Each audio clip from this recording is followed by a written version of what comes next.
এখন আমি রান্না করে নেব নিরামিষ পনির। তার জন্য কিন্তু ওভেনে একটা কড়াই বসিয়ে দিয়ে দিয়েছি কিছুটা পরিমাণে সাদা তেল, দিয়ে দিলাম 1 চামচ ঘি। এখন ভালো করে আমি একটু পনিরটা ভেজে নেব। দিয়ে দিচ্ছি একটু লবণ, টুকরো করে রাখা পনিরটা দিয়ে দিচ্ছি।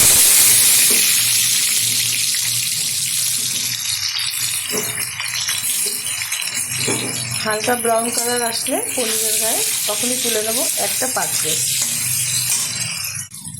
পনিরগুলোর গায়ে ব্রাউন কালার চলে এসছে, তুলে নিয়ে এই যে এখানে আমি গরম জলটা করে নিয়েছি, এর মধ্যে আমি ছেড়ে দেবো, তাতে খুব সফট থাকবে পনিরগুলো। তুলে ঢেলে দিচ্ছি গরম জলে।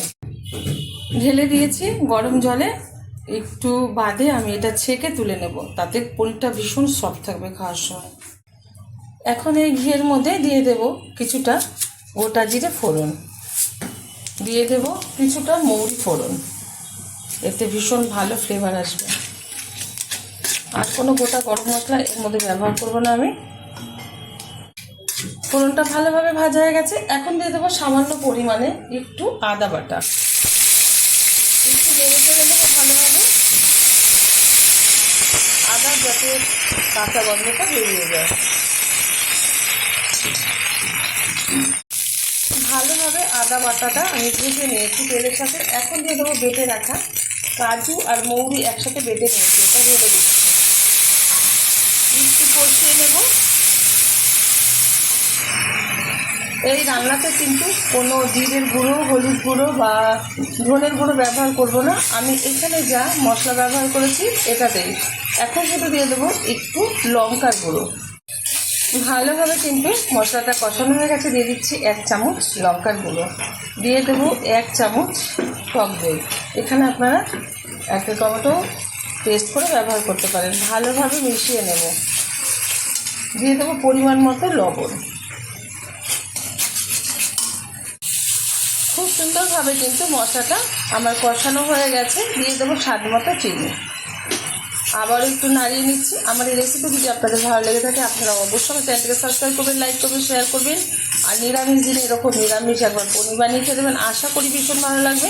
সবসময় আমি আমার স্টাইলে করে দেখাই, আর আজকেও সেটাই করে দেখালাম। গরম গরম ভাত, রুটি, পরোটার সাথে, পোলাওর সাথে খুব ভালো লাগবে। জল ঝরিয়ে পনিরটা ঢেলে দিচ্ছি এখানে। এবার দেওয়ার পর আবারও একটু মিশিয়ে নেব। মিষ্টিটা যাদের অপছন্দ তারা চিনিটা ব্যবহার করবেন না।